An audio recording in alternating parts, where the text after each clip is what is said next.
vedare tinokuchingamidzai zvekare kune chimwe chirongwa pano paZim Facebook Secrets and Confessions.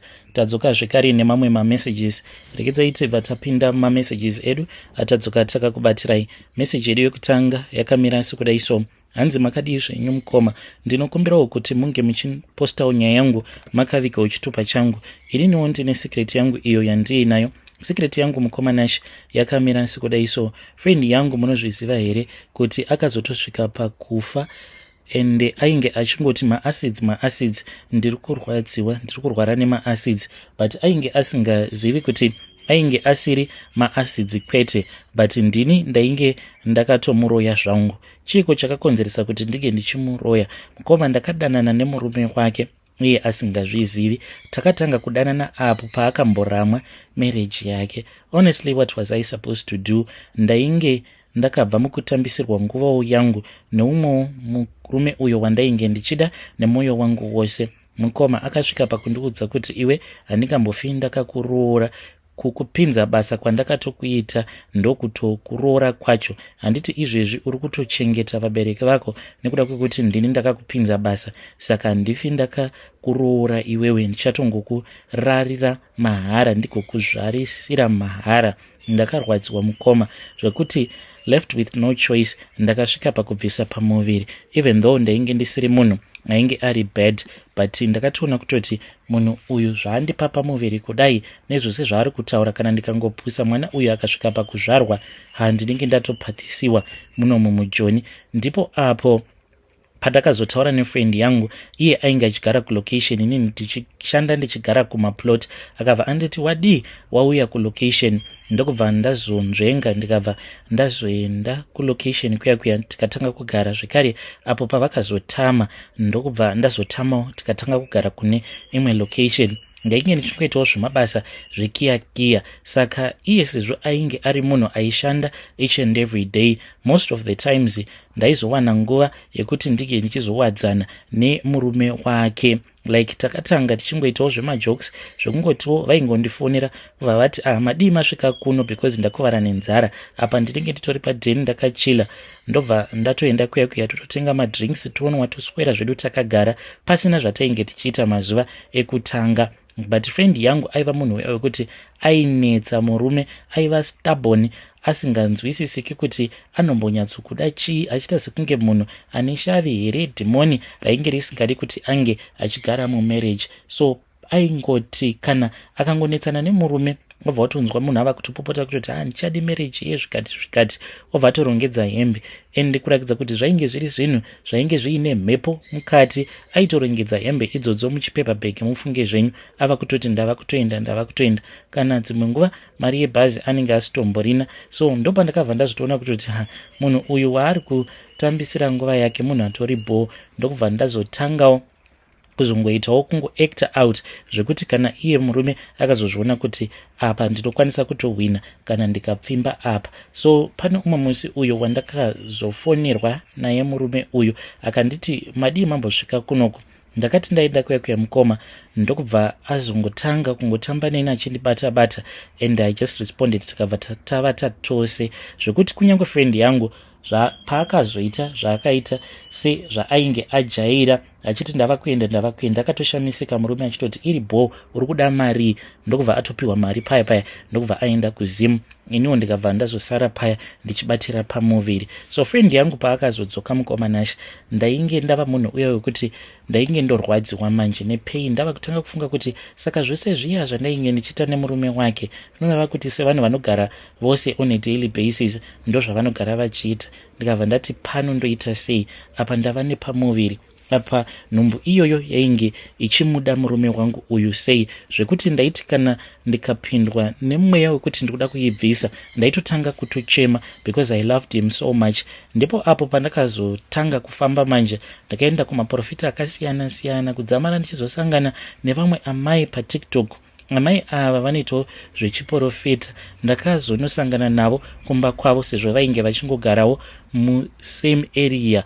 Then ndokubva ndazovaudza chokwadi kuti ndainge ndiine friend yangu, but friend yangu uyu ainge akamboramba murume wake, ndokubva azongodzoka all of a sudden achiita sekunge ainge anyumwa kuti there was something that had happened between me and her husband, but tainge tichiri mafriends. Ndaitomushanyira kumba kwake ende nhumbi yangu yainge isati yava kutomboonekwa paya paya.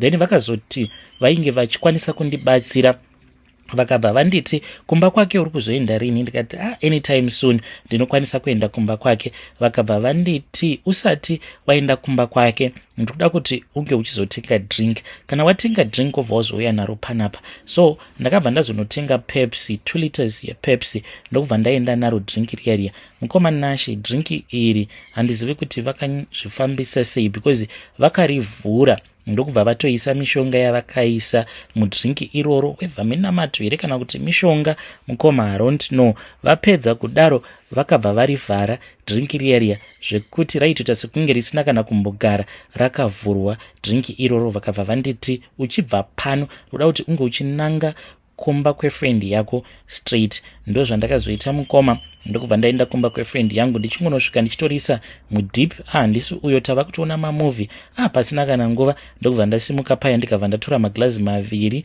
nechingwa, ndokubva ndatoisa chingwa chamajarini ndikabva ndazomudirirawo iniwo mukoma ndikabva ndazozvidirira zvekare. So takazoti tava kudya paya ndainge ndichingonyenyeredza drinki rangu, ndipo apo pandakazozvifonera mukoma. Ndakaseta iri alarm, then ringing tone ndokubva yazorira.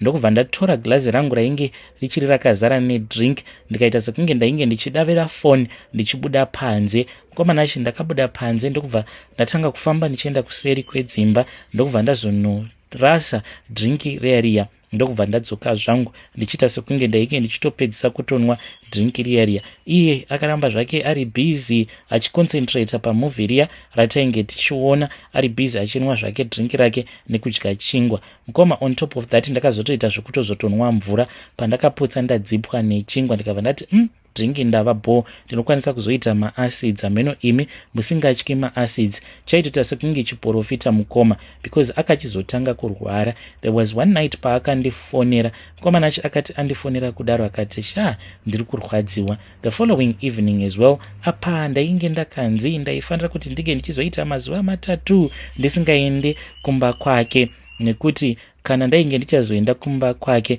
hanzi munamato uya nemishonga iya yavainge vakaisa mudrink yaisazoshanda zvakanaka. So mazuva 3 akazoti apera.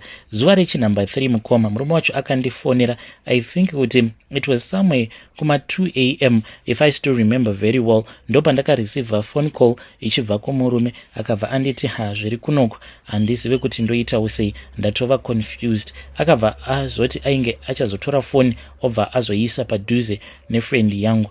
Hii Mukoma Nashi aita kugomera zvekuti ndakanzwa tsitsi, but ndakabva ndatoti kundinogomunzwira tsitsi neiko, nekuti munhu uyu ari kufanira kuti ange achizofa. Mangwana acho makuseni ndakabva ndazomukira ndichienda kumba kwake, ndokubva ndazoti taifanira kuti tinge tichizoenda kuclinic. Murume wacho akabva azoenda kubasa, inini ndokubva ndazosara nefriend yangu tikabva taenda kuchipatara. Apa ndini ndainge ndava kutoinforma vabereki vake kumusha kuti kuno munhu ainge orwara. So Mukoma Nashi tasvika kuchipatara kuya vakabva vazomupa mishonga yavakamupa, then vakati aifanira kuti ange achizotenga Gaviscon. Ndikatomutengera Gaviscon iyoyo nemari yangu.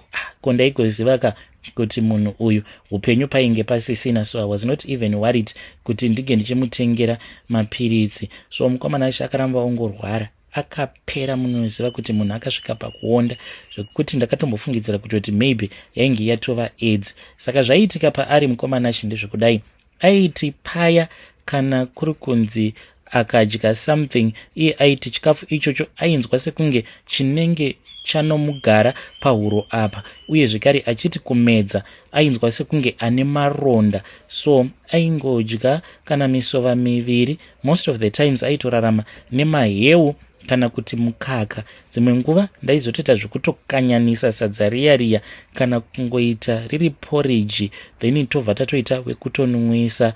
Akarwara kane zvakapisa tsitsi. Ko iniwo Mukoma Nashi kunyepedzera sekunge munhu ainge achirwadziwa, ndainge ndongoswera kumba kwake mukoma ndichimubikira, ndichimugezesa, ndichiita sei. Uye zvekare usiku paya ndaibva ndazotobika kuzonosvika murume wacho achizodzoka achibva kubasa ndinenge ndingoriko chete. Then time ndipo apo pandaizotokumbira murume wacho ndichiti ndiperekedzewo mukomanashe. Kana vanhu vadanana vanenge vava nezvivindi zvekuti kana kutouraya munhu vanokwanisa kuuraya munhu. Taisarudza mukoma kuti paya ndinenge ndati ndiperekedzeiwo nekuti ndinotya kuzobatwa nananyaupe. Taitobuda gedhi mukoma, but taizosiya gedhi rakavhurika. Ndini ndaizotanga kudzoka ndichinyahwaira, ndobva ndaenda kuseri kwemba, ndobva ndatowaridza zambia rangu. Iyewo murume wacho aizoitawo zvekunyahwaira obva anditevera, tobva tatosika bonde. Dzimwe nguva taikwanisa kutosika bonde 2 rounds chaidzo tiriko kuseri kwemba. Then aizondibatsira, ndobva ndazoita zvekujambajirawo. Iyewo ndaizoseka zvangu ndava kunzwa munhu ava kuita zvekurovera gedhi achiimba zvake kana kuridza muridzo. Ndaimubvunza kuti saka frendi yangu yaisabvunza here, akati nekurwadziwa kwaari kuitwa, she does not even have time. Besides, semunhu anonwa doro aikwanisa kuzotoenda zvake kubhawa ozonotenga doro odzoka nedoro rake. Frendi yangu akasvika pakufira mumba mukoma ndiinaye. Musi uyo waakafa ainge atova nenguva almost a week asingaiti tsvina, asingaende kutoilet. Mukoma ndikatozwa kutoti zvinhu zvainge zvisina kumira zvakanaka. Ndakasacrifice kuti ndige ndichiburitsa mari yangu ndikaenda naye kuna chiremba. Zvikabva zvanzi painge pachida kuti tinge tichizonoita matest, but mari yacho ndainge ndisina. Murume ndakabva ndamuudza kuti aifanira kuti ange achiregedza kuburitsa mari because situation yemukadzi wake yainge isisina kumira zvakanaka. Ndikati kana ukaona munhu ava kusaita dhodho zvinoreva kuti anenge atova pedyo nekufa. Ende mukoma chaitota sekunge chiprofita because akati achingonoita tsvina iya ndokubva azoshayika. So musi uyo waazoshayika ndainge ndatobva naye kuna chiremba demet mani kutotambisa mari yangu because takatoenda kune vamwe doctor avo vakandichaja 1.3 for everything nemimwe mishonga yaakazopiwa. I regretted. Ndikatoti asi Mwari mune mwoyo wakaipa, sei musina kundionesawo kuti munhu uyu ava pedyo nekufa ndisina kutambisa mari yangu iyo yandainge ndichida kuti ndinge ndichizonokanda nayo round. Usiku takati takarara akabva ati nhai Masi, not her real name, ndinokumbirawo kuti undibikirewo chikafu chekudya. Musi wacho iwoyo ndakatorara kumba kwake. Iye ainge akarara pambedha, ini hangu ndivete pasi. Murume wacho akazotongorarawo pane chimwe chisofa. Then ndokubva ndazomuka paya ndikabva ndatanga kumubikira. Akabva atanga kudya zvekuti kana murume akatofungidzira kuti this was a wife recovering, but sezvo ndainge ndiri munhu ainge akambopepa murwere as in gogo vangu, ndini ndaigara navo kuzonosvika vachizonofa. Ndakatodzidza chidzidzo chekuti kana ukaona munhu anenge anyanyisa kurwara ava kudya zvinoreva izvo kuti nguva yake yekufa inenge yaswedera. Saka ndakamubikira mukoma ndokubva adya akatonwa zigapu remvura akabva arara paya. Mukoma nashe akati arara ndakangonzwa kuti pwezhezhe munhu achiita kuita tsvina. Akaita tsvina yakazadza zipampa because tainge tava kutoita kutopfekedza madiapers. Ndokubva ndamugezesa iwe akangoti achingonorara. Ndokubva ndanzwa munhu ava kugomera. Ndikati zvimwe kuda, pasina kana nguva ndikazongonzwa yavazii. Ndakabva ndadaidza zita rake kutoti Grace, not a real name. Mukoma ndokubva ndatanga kuridza mmere. Ipapo chakakonzeresa kuti ndige ndichitanga kuchema ndichiridza mmere, it was not because mwoyo wangu wainge uchirwadza, but yaiva pain iya yekuti saka Grace nhai shamwari yangu, saka ndaona zvakakodzera kuti ndige ndichikuurayira murume wako. Grace watofa here. That is why ndainge ndichichema ndichiridza mmere. Kana kumubata ndakatya kana kubata chitunha chake. Zviya zvavanoti munhu kana afa unofanira kukasika kumuvhara maziso zvekare nekumuvhara muromo wake. ndakangobuda panze ndichitiza ndichitya, saka vamwewo vavakidzani ndo vakazopinda vakabva vazoita zvavakaita. By the time pandakazodzokera muya vainge vatomufukidza nejira. Mukoma takazomirira mapurisa neveforensic vakazouya vakabva vazotora mutumbi wake ndokuenda naye. Kutaura kudai mukoma Grace uyu ratovarinda.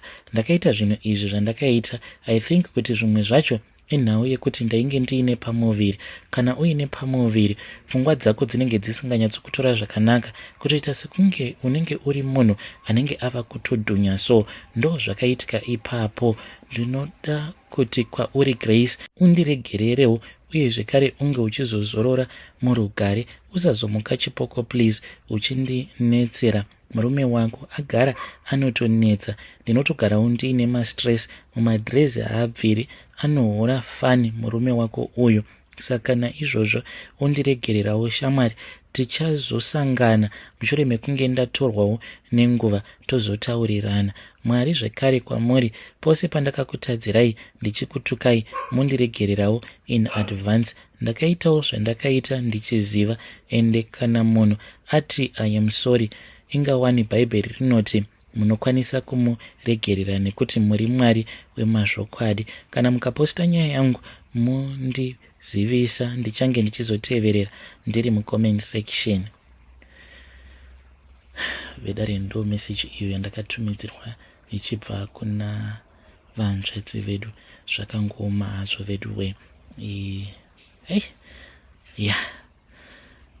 Strange things indeed they do happen in this world. Kumana kune umwe munhu wekuti nyange ukataura naye sei, munhu yeye kuti aone kuti zvandakaita zviri wrong. I don't know kuti chii chinenge chiitika pamunhu, because vanzvadzi ava ndataura navo for nearly almost 30 something minutes, in which ndanga ndangovaudza kuti ndine about a minute, can we just talk, but we ended up speaking for almost 30 minutes. It's like she does not see the wrong that she did. Kunyangwe apo pandatovatsiura ndikati I can see kuti paconfession yenyu mati Mwari vane mwoyo wakashata. I don't think kuti that is okay. That is blasphemy, kutuka Mwari kwamaita ikoko. Vatoseka zvavo pafone call vakati eme komana chendisiyei zvangu, ndo zvakaitika. But mazoonaka kuti at the end of the confession ndazovakumbira Mwari vacho ruregerero. Hamenewo kuti vanzvadzi vedu ava tingavapawo advice yakaita sei, asi ngatitaurei navo mucomment section.